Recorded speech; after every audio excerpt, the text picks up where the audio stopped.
Did it run? Did it not run? I'm confused. We are live. We're Now live. you Look can at go this. with it.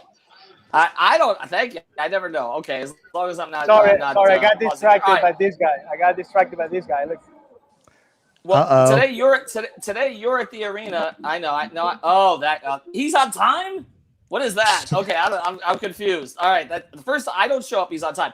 Welcome to Before Floor here on the Five Reasons I've never Sports been late. YouTube channel. I'm Ethan Skolnick.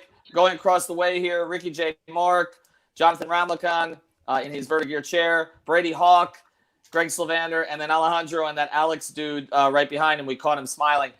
We are sponsored, as always, by Biscayne Bay Brewing, the official beer of the Five Reasons Sports Network, also of the Miami Marlins. Make sure you ask for your Marlins lager, your Tropical Bay IPA, your Pastime Pilsner. You can get all of it in South Florida. Look at the producing Alejandro's doing there on the spot from the arena.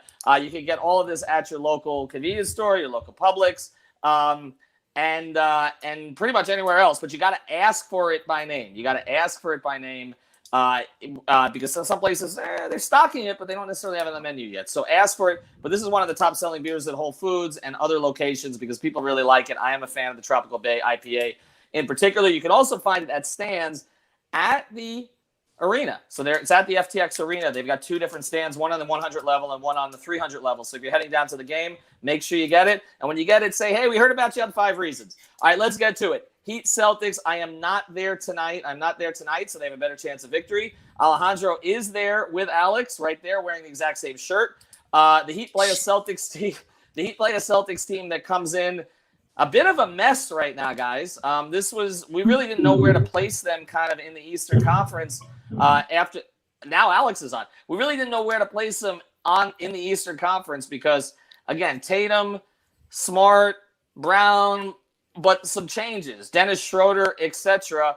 But let's start here, Brady. Is everybody in tonight? Yeah, everybody except a familiar face in Josh Richardson, which could be a guy that could have probably gone off against him. It just seems like the type of guy that with these type of games would just knock down 6 threes. So that could be helpful for Miami. And then everybody's in for Miami, obviously, except Max Strus, and I'd probably expect Caleb Martin to step in again. So Caleb Martin again, Max Strus, we're expecting that to be a couple of weeks. Tonight, by the way, if you want to bet this game, the Heat are 6.5-point favorites. I don't think we still would have seen that before the season. 3.5-point favorites in the first half, which is what I would bet at betus.com. I like the Heat minus 3.5 through the first half. I think they get off to a good start tonight. Let's go to you here, Ricky. You take a look at where the Celtics are and where the Heat are and where they were 2 years ago, right? Eastern Conference Finals, Tyler Hero.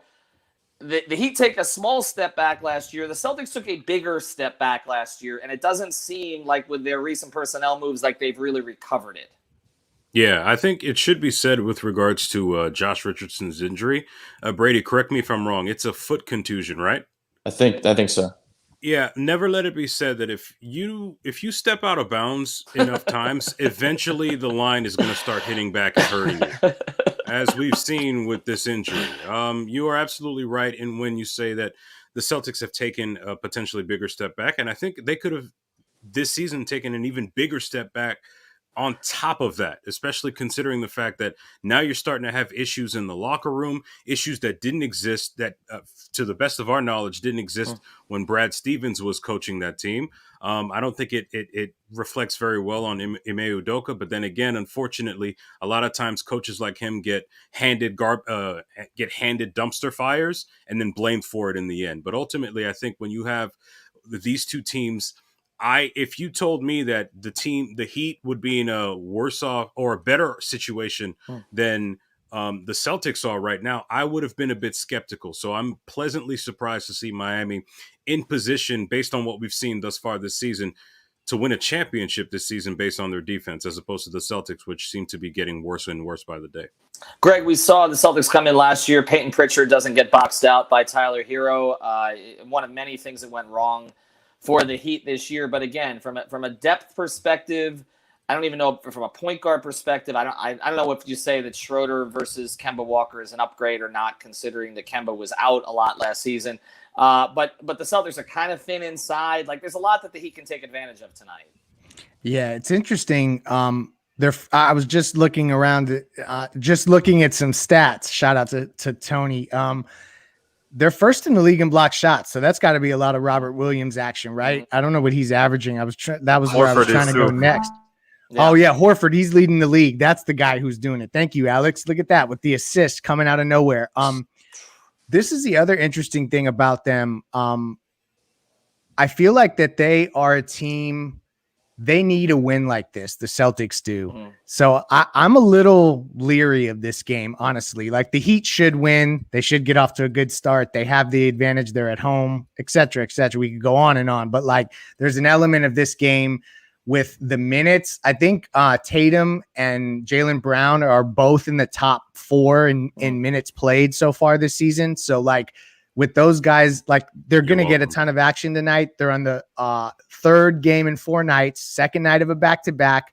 So everything points to Miami, and that scares me just a little bit. And maybe I don't have the guts tonight, and that's unfortunate. You always have the guts. By the way, That's before okay. I get to Jonathan here, I just want to mention watch party Monday night, quarterdeck, Sunrise location. Anybody wants to come out with us, I'm sure Alex and I will be there. Brady's going to make an appearance of that one too as well. So we're going to be there, right? You're still in, right? Monday night, quarterdeck, Sunrise. Really going to meet him. Nuggets Heat. I know. It's the first time ever. Plus, the Panthers are at the Rangers that night too. So no traffic over there in Sunrise. But if you want to watch the Panther game, you do that also. Jonathan, let's get to you on this. We talk about what the Heat did the other night. What was so impressive to me was that they were on the road, and previous Heat teams would have cratered in that situation. And instead, they scored 46 in the second quarter. Now they're back home. People are getting excited about this team, okay? And we'll get to Alex on this in a second. He's there. It's going to be a good atmosphere tonight, I would expect. People hate the Celtics regardless of how they're playing. I don't know. I feel like Miami could blow this thing out in the first half tonight. Yeah, I mean, this is one of those situations, and before we talk about this game, I mean, last game, like you said, it's a game that we would lose. We would, if we don't have, in my opinion, the steadiness of the ship with Kyle Lowry, that's a game that once they cut down to 6 points, that game is flipping right over, and then we're losing all confidence from there. But now this game, it's kind of the same situation with the Celtics, right? They're in a situation that maybe they can come out, hit a couple of threes early, get a little bit good feeling about themselves, and then in the second quarter, the Heat can turn it on, get some second chance points, bully them inside, get them in foul trouble. And once we break them mentally, like you said, this can turn into a blowout because after that, those guys are not going to want to give the same amount of effort. We know where their heads are, right? Their heads really aren't in this game, and they're really not playing for each other. So if they even start off pretty decent, I feel like this is a game where Miami can steady the ship no matter where this game starts off. And I feel like once it gets out of hand, I don't feel the Celtics are going to have a chance to come back because I feel mentally they just won't be there. Alex, what's the I know it's a little slow getting in here typically, and maybe people will show up by the second quarter. But generally, I mean, you've been there for a couple of the recent games. I mean, the atmosphere has been pretty good. I feel like people are kind of hooking on to this team, particularly with what's going on with the other big team in town, that everybody's sort of riding this one. Give me a couple of keys for tonight. I guess a couple of keys is just don't let Tatum or Brown get going and get that confidence early. I'm sure they're all coming out here with a mindset, just being really serious. They've obviously, not been playing well, kind of stuff going out in public that you never want to see if you're a part of that organization. You always want to see if you're a Heat fan. So it's been really fun lately, but as far as that, right? But the thing with the Celtics is this team, the way they're built is one that's pretty much all defense and not much offense, right? And I haven't watched enough to know if that's what's been going on because all I see is the stats right now. It's the Celtics are, top 10 in defense, and when you look at offense, they're bottom 10. So that's kind of I feel like the profile of their team, and not to just simplify it to that. I just feel like they don't really have a lot of spacing. Sometimes they try starting Rob Williams and not working together. So I just feel like it's a little bit messy, their roster. I'm not sure how great it fits. They have a lot of good defenders, good individual pieces. This is not a team that frightens me at all. He can easily take it here. I don't know if I'd be a blowout because I think the Celtics are going to try their ass off in this game. To me, the real thing is, like I said before, don't let Tatum and Brown get going early.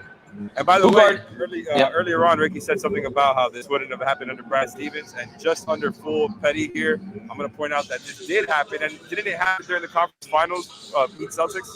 Correct. No, that's true. It did. It did to a certain degree. I mean, I don't. Under Brad Stevens. Yeah. What I happened? I think, don't remember that. I, I missed it. Basically, the same thing that's happening right now. Just with Smart. What are you talking behind the about? scenes where they had the Smart They had that incident in the locker room, right? If you recall. Yeah, they had lots of spats. I remember that. Yeah. Okay, I stand corrected. It seems like Marcus Smart tends to be in the middle of a lot of this stuff, and that for whatever reason, and I know the Heat have had interest in him. We've talked about that the culture fit for Marcus Smart there is not what it might be somewhere else. Like, I feel like he would fit with Miami better than he fits with Boston at this stage. I'm not advocating for that. I'm simply saying that that's what it looks like. I understand.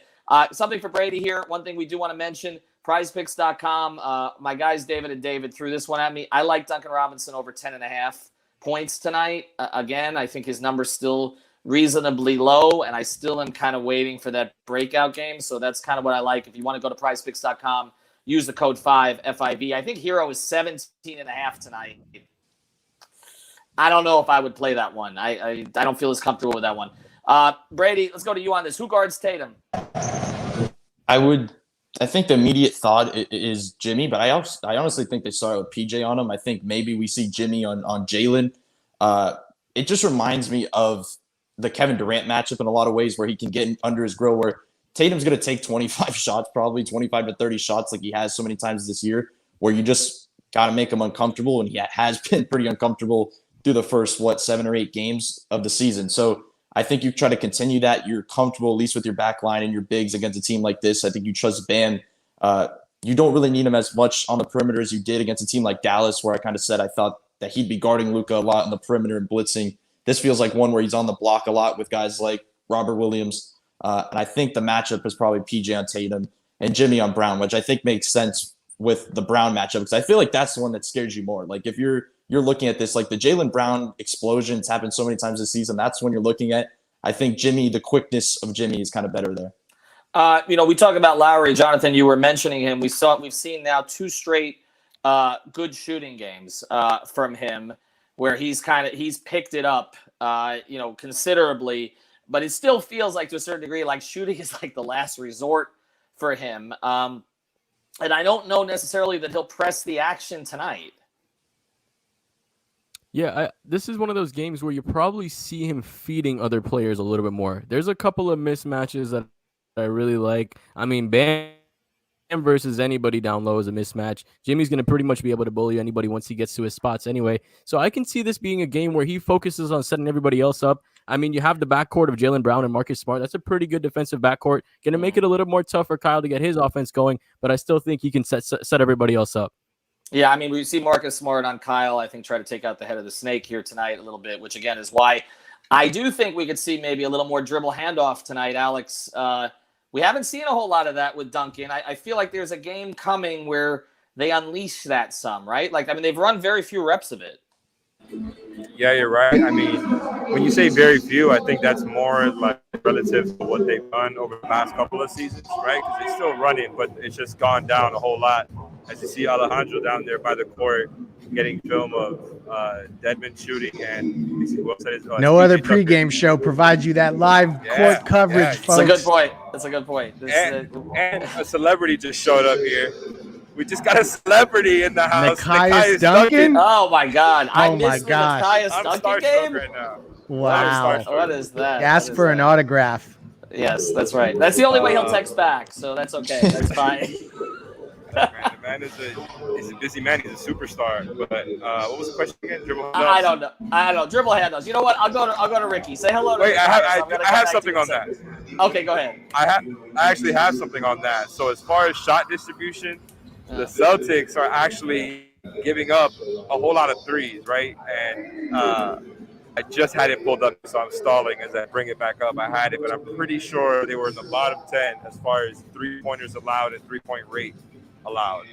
And I still haven't pulled it up. Yeah, they're 12th. All right. Well, I trust you. I mean, I think again, I think we'll see more dribble handoff. Let's get to a more philosophical question about this, the Duncan Robinson situation, and then we'll go around for picks here. Ricky, I mean, obviously, we all interact with Heat fans, and I feel like there's this need to be critical of something. and it feels like through the first 7 games of the season that what people some have focused in on. I don't want to create a straw man here, but some have focused in on Duncan Robinson. Do you have any concerns about him sort of finding his way with this group? None whatsoever. Duncan Robinson is the kind of player that you want to have, further down the hierarchy of scoring and all of that other stuff. The thing is, with someone like him, I think he's undergoing an adjustment phase right now, as is a lot of all the other players on this team. I have no worries about Duncan Robinson. He's the kind of player that he might be struggling now, but I have this feeling, maybe it's innate or maybe it's guts or who knows. I have this feeling that when the time is right, when this team absolutely needs him, be it a game 6 of the Eastern Conference Finals against the Bucks, who knows, that he'll go 7 for 7. And next thing you know, he's a legend in Heat history.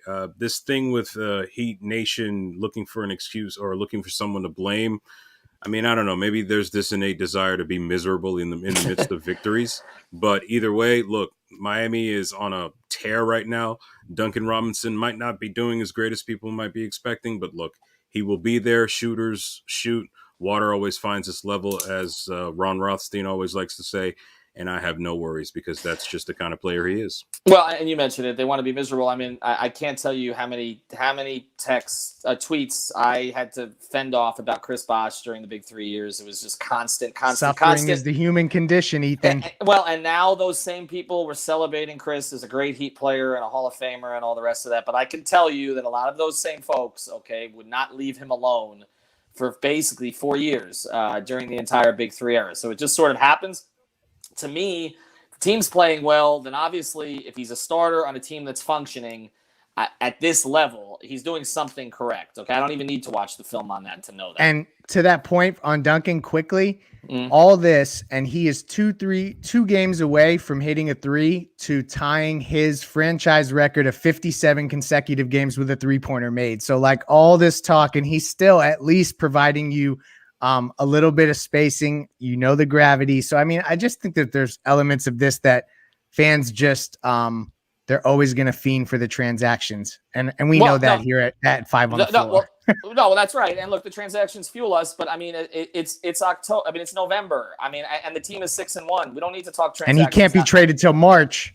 Right, and the biggest transaction that they're going to make may be Victor Oladipo getting back into the rotation. So we're waiting on that one. All right, let's go around again. A couple things I want to mention before we go for the picks. Get yourself a Biscayne Bay Brew tonight if you're at the game. Make sure you check them out. Mention 5 reasons when you do so. And of course, we always talk about our friend Mark Brown, PA. MarkBrownPA.com is where you want to go if you need any help with estate planning or you're closing on your property. He'll help you with the closing. Of course, prizepicks.com. Use that code 5 when you sign up. And our watch party, Quarterdeck Sunrise, on Monday. I've already said it. I like the Heat by 12 tonight. I think that they roll early. I think that they don't like the Celtics. I mean, Bam likes Tatum personally, but they don't like the Celtics. I think if you can stop them when you're down, I think that's something that they'll do tonight. Again, that's our friend Mark Brown and markbrownpa.com. So just reach out on the website. I like them tonight by 12. Let's go around here, Greg. Yeah, so for me, I looked back at the previous Celtics Heat matchups. The last 2 matchups from last season, do you guys know that Miami's anemic offense dropped 130 and 129 in the last 2 matchups? So now we have the team who's number 1 in the league in scoring at 114 a game. I've completely reversed from how I started this show. Heat win by double digits. Ricky? Yeah, I think this game has trap game written all over it, but I think the Heat pull out a tough one. Jonathan? Trap games don't matter this season. We got Kyle Lowry. I said the Heat get it done, like you said, by double digits. Tyler Hero's going to get 20+, making him the most times plus 20+ scorer off the bench, passing Goran this time. We're going to dominate inside. We're going to dominate in the glass, and once they collapse inside, we're going to get the shooting going. Like you said, Heat blow this ish out. I will say this: if Hero is averaging 21 and Spoelstra puts him in the starting lineup 45 games into the season to destroy my 6 man of the year bet, I'm losing it on Eric on the side at some point this season. Brady, just send Alex to do it. Yeah, hold him accountable for it. Brady, you go, and then Alex finishes. Yeah, I like the Heat as well. I don't want to make this the Duncan Robinson pregame show, but I think the interesting thing is I wasn't worried about the when he wasn't shooting well. But the thing that worries me is like last game when he has 2 attempts from 3. That can't happen. Like if he's going to shoot, like he's just got to get them up. He has to get the attempts up. And you talk about the dribble handoffs. I think another thing is last season, this has been a lot of just wide open threes missed. This season, it's kind of like last season there was the times when they would kind of guard him, push him out the 3, and they would go into high pick and rolls and kind of move from there. We haven't seen that at all this year, where he's not operating with more space. It's just running around the perimeter and waiting until he gets open. I think you want to see more of that, going back to what he did last year, starting out a little farther, taking a few steps back, literally like going back farther and trying to, you saw the other night, the first 3 he made was from way out. Like that stuff you need to see. But I do like the Heat tonight. And if you look back, actually, Duncan Robinson has some of his best defensive games against the Celtics. Like I know there's the connection there, like being from the area, but it's odd how good defense he plays on Jason Tatum. Like if you look at his best defensive possessions, I feel like most of them come on Tatum. So I wonder how many possessions we see of that tonight. Alex, what you got on your prediction? The Heat are winning tonight. The Celtics are frauds. It's funny that we're talking about them like a trap game because they were kind of put in the same category as the Heat by many people before the season, and a lot of times in the category above the Heat. So I love that it's taken us a couple weeks and that we've gotten off that completely. A couple things I want to point out while I've been looking up all these stats. One more shout out to Coach Tony is that, like Jonathan said, they got to – this is a huge advantage as far as the boards here when it comes to Heat Celtics. The Celtics are bottom 3 in rebound percentage in the league. We know the Heat are number 1. And then when it comes to free throws, they allow the most free throws in the league. That's 2 huge weaknesses that I think the Heat are simply just going to stomp all over. And I think the Heat take another W tonight. All right, so thanks to everybody. Apologize for disappearing there for a little bit, but thank Alex and Alejandro will be at the game. Follow him at I always forget Alejandro's Twitter handle, so I apologize. I know it by heart. Give it to me. I'll be retweeting it. I know your email better than your Twitter handle. I don't know why that is. Alejandro VG, right? That's it, right? Okay. And also Tropical Blanket. I know that Twitter handle because it should really be Alex Toledo NBA. Follow Greg. Don't give out my email. Follow Ricky J. Moore. I won't. Follow 3-Piece Combo. Follow Brady Hawk 305. Go to Prize Picks right now. Duncan Robinson over 10.5. FIVE. Okay, FIV. That is my guarantee, as Charles Barkley would say. Post game, post up with Royal posting, slandering me, and then 5 on the floor. We're going to figure out who's going to be on that as we go forward. But it'll be some Recruit Nikias. Well, yeah. Tell Nikias to return a text, okay? Too big time. He reminds me of others that have gone up the ladder. Sedano and Israel and all the rest of them. Have a good night.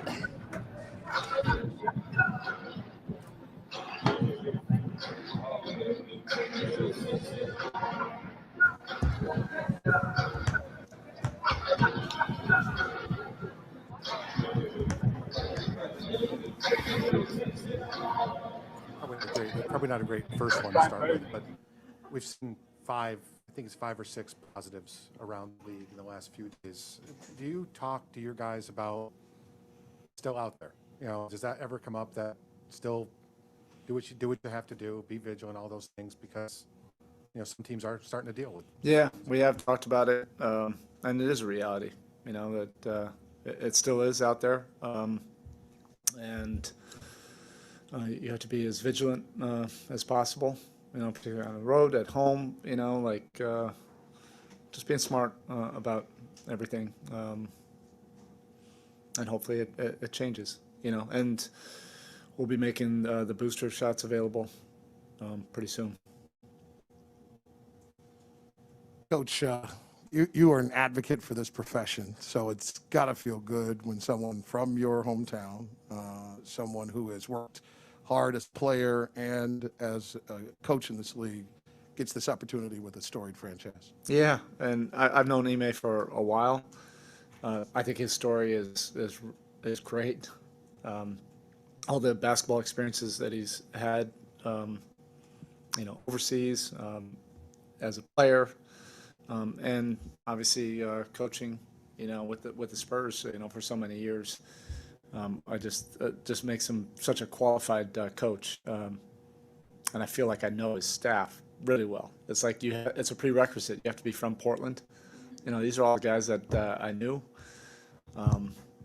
except for Will Hardy. He's like the He's the indoctrinated Portland guy on that staff. But everybody else, I mean, Damon and I go way back. I've been a big fan of Aaron Miles, for a while. I just think they have a really talented staff, and he's a great leader. So in that vein, Lowry talked to us about Damon and how he learned a lot from him when they played together and when he coached him. Have you seen anything that Lowry does that's like Damon, or Damon? Have you seen that influence at all? Or have you even made that connection with Kyle? Kyle and I talked about that. I don't think he knew that I knew Damon, from growing up. But he just said that he was one of his early mentors, and it makes sense to me. There's two quality guys. Love the game. Are students of the game. You can see how they both gravitated toward each other, and I think it's great that Damon's gotten into coaching. He was a really successful college coach. I thought at a time he was possibly going to be coaching at my alma mater, but he did a great job at Pacific, and I think he's also, meant to be at this level too. I think he's going to be great as a mentor, to young players, and eventually, become a head coach in this league. He has the basketball experience, the IQ, and absolutely obsessed with the game. He's fun to talk to because he really studies it and knows the history and everything. Eric, you sort of learn your team one game at a time. As this thing is beginning to evolve, what's growing, and what are you liking about what you're seeing from your team night in, night out? If I had to sum it up, it probably would be the commitment, to defense, establishing that you have guys that care about that side of the floor and are willing to put in the work, but also the attention to detail. And the commitment to doing tough things. And then on the other side of the floor, just an overall unselfishness where guys want to help each other and they're enjoying it when somebody else is playing well. All right, Coach, thank you. Thank you.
I mean, like you said, we had expectations coming into the season. Really, since training camp, we've been, really close as a team. Like I said before, we got great guys in the locker room, and we're continuing to get better. We're not where we want to be. It's a long season, but continuing to get better every single day, every single game, learning from our mistakes and moving forward. So it's all about moving on day by day. Tyler, if someone would have told you now hold the NBA record for most points off the bench by a reserve for your team's first 7 games, you would have told them? I mean, that's nice. That's I guess, but I mean, I'm just continuing to do my part, do my job, and it's still really early. You got a lot of attention this summer when you said you felt like you should be in that combo with Luke and Trey. Did you come into this season feeling like you have a lot to prove, and what do you think you've proven to this point? Nah, I mean, I don't think I have anything to prove. I just, I want to prove it to myself for one, just, I put in a lot of work, that people don't see. I believe in myself more than anybody. So yeah. Mm. It's just been a point of emphasis for me, pregame, just being able to, lock in mentally and know, these second units and these other teams are going to send guys at me to try to stop me and, send different schemes, and whether it's a blitz, a switch, whatever it is. So just knowing that, the regular coverages aren't going to, I'm not going to see those, very often. So just slowing down and mentally just being prepared, knowing that they're going to throw something at me.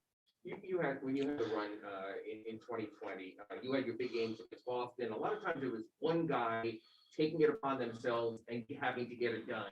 You have a game like today, Jimmy in the first quarter, you in the second quarter, Bam in the third quarter, and all the while Kyle hitting threes and putting up assists.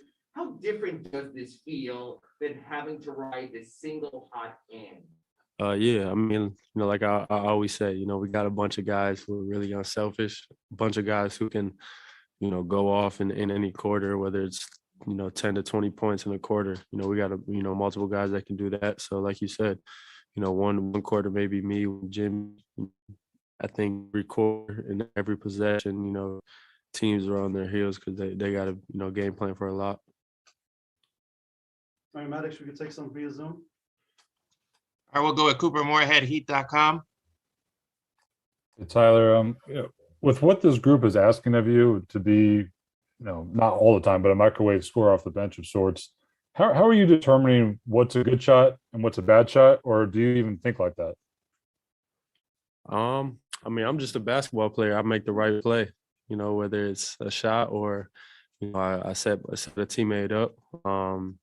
My best attribute is probably to score the ball. I can score, feel like with anyone, and just making the right play, whether it's, like I said, setting teammate up or looking for my shot.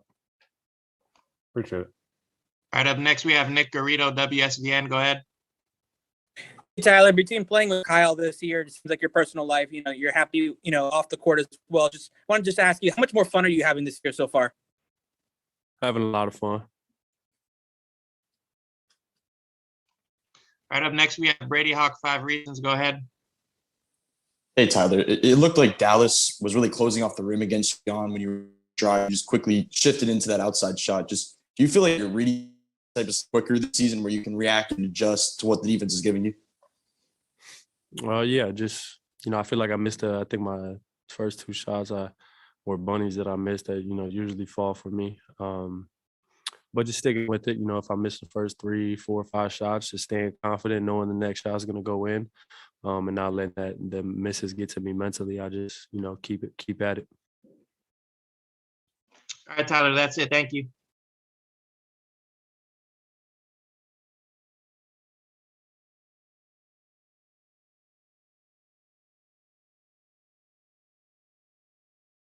Jimmy, you knew that you guys had a lot of different options, a lot of different ways to go. Today you have a game, you get going in the first quarter, Tyler gets going in the second quarter, Bam gets going in the third quarter.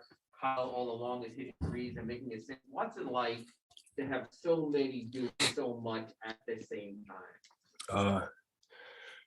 It feels good. I love it when my teammates score at that level. I mean, I think that's what it's going to take for us to win these games. But all in all, everybody played their role, did their part, and everybody was just so stoked and excited whenever somebody else would make a shot, get a big stop, man. We're that group that we really do enjoy each other's success like that. You had 17 free throws. So much talk about rule change.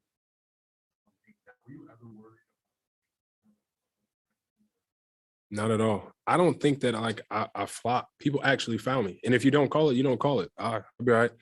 I'll just go down there and get a stop, get a steal, get into the open floor and make up for it. But if they call a foul, I won't complain. I know that, they miss some calls or they're looking and call them. That's fine. It's just part of it.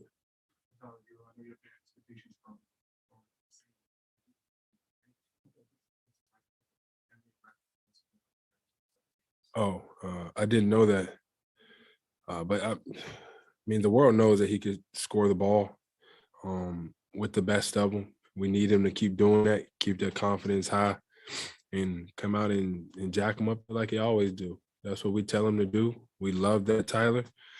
Keep that confidence high because we're going to need it all year long. I'm actually take over via Zoom. We got more heat. Go ahead. Hey, Jimmy, you said it before. This is nothing new that you can pick your spots, of where to be aggressive. But between you, Bam, Tyler, Kyle, how are the four of you deciding, who at what point in the game should be the one being the aggressor offensively? And how are you guys blending the four of you together? I mean, I think it's all about the matchups, who got the hot hand. If I'm being honest, we ain't touched the ball in a while. I think we got a good grip of that. We're paying attention to that because we want everybody, each other to be successful. And it's, you're playing with a bunch of guys that do better with the ball.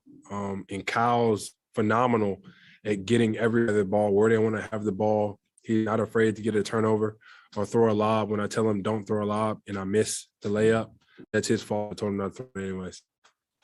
Is it a rare thing to have four guys who can be high usage? And it does, so far, it doesn't feel like you guys are ever taking turns. Say that again, Bam. Just walking there. Is it a rare thing for it to have four guys who can carry the offense like that, and to have it not feel like you're taking turns?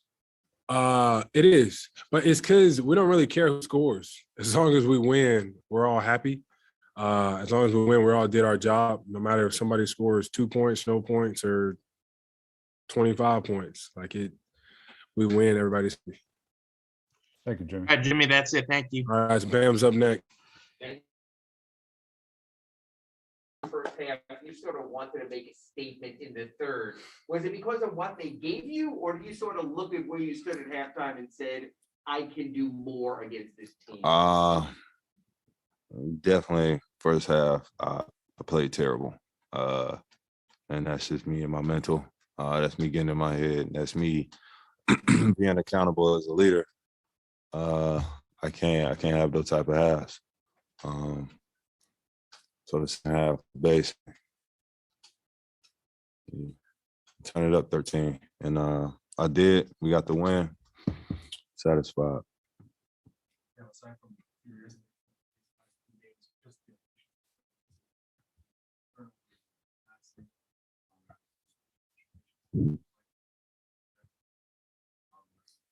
We're playing free basketball. And like Jimmy said, we're sharing the ball, playing together. We know where the shots are going, but the fact that we're all feeding off of each other and doing it on that end, also on defense, and we're locking in, trying to make it tough on teams. What he gives you. He's so different from you that he seems to be a nice contrast. The bigger body, more physical. I mean, when you go to the bench and you watch what Dwayne does, what are your thoughts on that? Energy. That's my biggest thing about Dwayne. He brings that energy. He brings that toughness, that grit, and we need that from him. We need him to keep doing that. He's one of those guys. He can score. He can give you 10 points, 5 rebounds, and 4 or 5 crazy effort plays in a matter of 12 minutes. So that's how I look at it. He's making his minutes matter. All right, man. Thank you. Thanks, man. Black Lives Matter, people.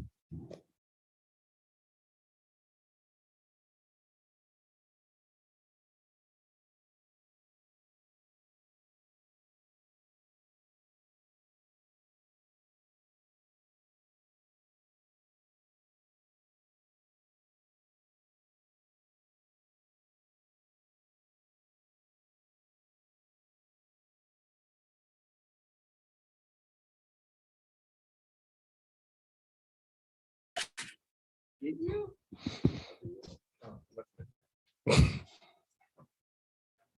What's it like to have a team where you can have Jimmy go off in the first quarter with a big first quarter, Tyler in the second, Bam in the third, and you can sort of be a setup guy and sort of pick and choose your spots. For those threes.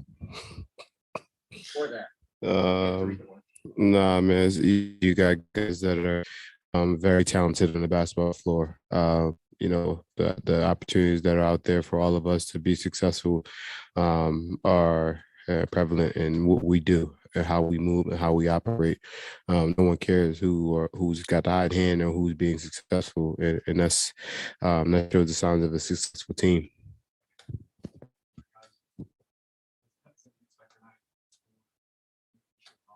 You guys kind of work that out. It's not really like a work it out type of thing. It's like, you know, I'm the point guard, and if Jimmy wants to bring it down, Tyler wants to bring it, no one cares. And when you have and Bam want to bring it down, no one's like, oh, I have to do this job, I have to do that, I have to, you know, have to be a certain way. What we've learned very early is that everyone has their own type of job, and you know, the jobs can be switched and positions can be turned and flipped, and no matter what, just go out there and be successful and play hard, and we figure it out. Kyle, in the Memphis game, you started the scoring with the three. Is it because you feel good in the warm-ups? Is it because you see how they've been defending before? Sort of what triggers not only the making the three-pointers, but the games when you take a higher volume of threes? I don't know. I can't be. I don't know. They went in the last couple of games, but you know, we go out there and we just go play. And like I said, my teammates gives me confidence. My friends, you know, on the outside, you know, they give me confidence to go out there and do what I do. And you know, just out there play basketball. You know, myself and Duncan, we haven't been shooting the greatest percentages, but you know, we know what we can do, and you know, we know once we get going, the team gets going, and you know, the team depends on us to you know, space the floor and make shots, and you know, that's what we've tried to continue to do. And you know, we work hard. And we just have to continue to work hard, and you know, when opportunities come, just keep firing away. All right, Kyle, that's it. Oh shoot! Thank you.